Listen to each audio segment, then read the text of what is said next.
Hi friends, இன்னொரு பெரிய வீடியோல உங்களெல்லாம் சந்திக்கிறதுல எனக்கு ரொம்ப ரொம்ப சந்தோஷம். ஸோ இதுதான் ஃபர்ஸ்ட் தடவை நம்ம வீடியோவை பார்க்குறீங்கன்னா ஒரு ஃபாலோ பண்ணிக்கோங்க. உங்களுக்கு 2 ஸ்ட்ரோக் RS100 பிடிக்கும், 135 பிடிக்கும்னா கண்டிப்பாக நம்மளை ஃபாலோ பண்ணுங்க. இன்ட்ரெஸ்டிங்காக இருக்கும். நம்மளோட ரெஸ்டோரேஷன் எல்லாமே ஒரு ஸ்டாக் வண்டியை பக்காவாக ரெடி பண்ணி கொடுக்கறது தான். உங்ககிட்ட வண்டி இருந்தால் கண்டிப்பாக கொண்டு வாங்க, உங்களுக்கும் ரீஸ்டோரேஷன் பண்ணி தரலாம்.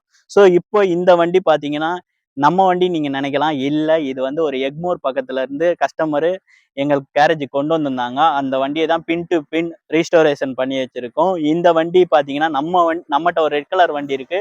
அதை பார்த்து அதே மாதிரி வேணும்னு கேட்டு கஸ்டமர் வந்தனால நம்ம வண்டியில என்னெல்லாம் பண்ணியிருந்தோமோ அதே தான் இந்த வண்டியிலையும் பண்ணியிருக்கோம். அப்படி என்னெல்லாம் பண்ணியிருக்கோங்கிறத ஒரு ஷார்ட் அண்ட் ஸ்வீட்டா பார்க்கலாம் வாங்க. ஃபர்ஸ்ட் ஒர்க் பார்த்தீங்கன்னா ஃப்ரண்ட்ல டிஸ்க் கேட்டிருந்தாங்க, பல்சர் டிஸ்க் தான் நம்ம வண்டியிலே இருக்கும். அதே தான் நம்ம வண்டியில ஃபிக்ஸ் பண்ணியிருக்கோம். அதுலேயுமே இந்த கேலிபர் தான் இருக்கும். அதே மாதிரி தான் நம்ம கொடுத்துருக்கோம். 2 ரிம்முமே புது ரிம்மு, போஸ்ட் கம்பி புதுசு வாங்கி நிக்கல் பண்ணியிருக்கோம். MRF டயரு, சாப்பர் டைப் கொடுத்துருக்கோம். அதே மாதிரி ஃபட்டர் பிளே பம்பர் தான் நம்ம வண்டியில இருக்கும். அதே தான் கேட்டிருந்தார் கஸ்டமர். அப்படியே HSL உங்க வண்டி மாதிரியே வேணும்னு கேட்டனால பட்டர் பிளே பம்பர் கொடுத்துருக்கோம். இன்ஜின் ஃபுல்லாவே சைனிங் பிளாக் கொடுத்துருக்கோம். இன்ஜின்குள்ள பார்த்தீங்கன்னா பஃபிங் பண்ணியிருக்கோம் சென்ட்ரி இன்ஜினை பொறுத்த அளவுக்கு 2 கனெக்டிங் ராடு ஒர்க் பண்ணியிருக்கோம். அதே மாதிரி பார்த்தீங்கன்னா போர் வந்து ரீபோர் பண்ணியிருக்கோம். அதுக்கடுத்து பார்த்தீங்கன்னா ரீடு வால்வு மாற்றிருக்கோம். கார்பரேட்டர் பார்த்தீங்கன்னா கிங்கோட கார்பரேட்டர் நம்ம இந்த வண்டிக்கு யூஸ் பண்ணியிருக்கோம், கொஞ்சம் பெர்ஃபார்மன்ஸ் அதிகமாக இருக்கிறதுக்காக. அதுக்கடுத்து பார்த்தீங்கன்னா 135 கிக்கர் செட்டு மாற்றிருக்கோம்.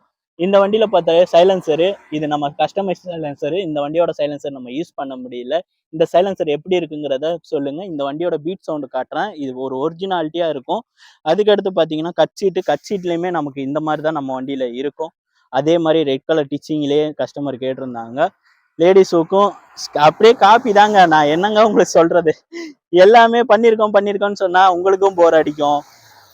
வர்ற கஸ்டமரும் என்ன கேட்குறாங்க, நம்ம வண்டியை பார்த்து இது மட்டும் இல்லை கலர், இதுக்கு அடுத்து எவ்வளோ கலர் இருக்கு. இதுக்கு முன்னாடி ஒரு வீடியோ போட்டிருப்போம் RD 350 கலர் இதுல. அதெல்லாம் கஸ்டமரு எனக்கு RD 350 இதுல வேணும், ஆனா பிளாக் கலர்ல வேணும்னு கேட்டாங்க. இதே மாதிரி வாங்க, இந்த வண்டியை பார்த்துட்டு இதே மாதிரி ரெடி பண்ணும் அப்படின்னு கேட்டு நிறைய பேர் கேட்குறாங்க. இந்த கலர் உங்களுக்கு பிடிச்சிருந்துச்சுன்னா கண்டிப்பா கமெண்ட் பாக்ஸ்ல சொல்லுங்க. Sorry card, hero Honda sorry card இந்த வண்டிக்கு கொடுத்துருங்க. ஆக்சுவலி அந்த வண்டியில எப்படி பண்ணியிருந்தோமோ அதே மாதிரி செயின் ப்ராக்கெட் எல்லாமே புதுசு, வயரிங் கிட்டு புதுசு. அதுக்கடுத்து பார்த்தீங்கன்னா ஹெட்லைட்டு LED ஹெட்லைட் யூஸ் பண்ணியிருக்கோம் சூப்பர் எஸ்எல்ல. அதுக்கடுத்து பார்த்தீங்கன்னா அசாடு கொடுத்துருக்கோம். இண்டிகேட்டர் பார்க்கிங் பண்ணும்போது ஃபைபர் மக்காடு நம்ம கொடுத்துருக்கோம். ஜெட்டோட மக்காடு தான் இதுக்கு யூஸ் பண்ணியிருக்கோம். ஸோ உங்கள்கிட்டையும் இது மாதிரி வண்டி ரீஸ்டோரேஷன் பண்ணணும், கண்டிப்பாக நம்மளை கான்டாக்ட் பண்ணுங்க, நம்ம பெஸ்ட்டாக பண்ணி தரலாம். இப்போ இந்த வண்டி பீட் சவுண்டை கேளுங்க, எப்படி இருக்குன்னு மறக்காம கமெண்ட் பாக்ஸில் சொல்லுங்க. மெயினாக பார்த்தீங்கன்னா இது கஸ்டமைஸு, நம்ம சைலன்சரு நம்ம மட்டும்தான் செய்கிறோம். ஸோ எப்படி இருக்குன்னு பாருங்க. பீட் எடுத்து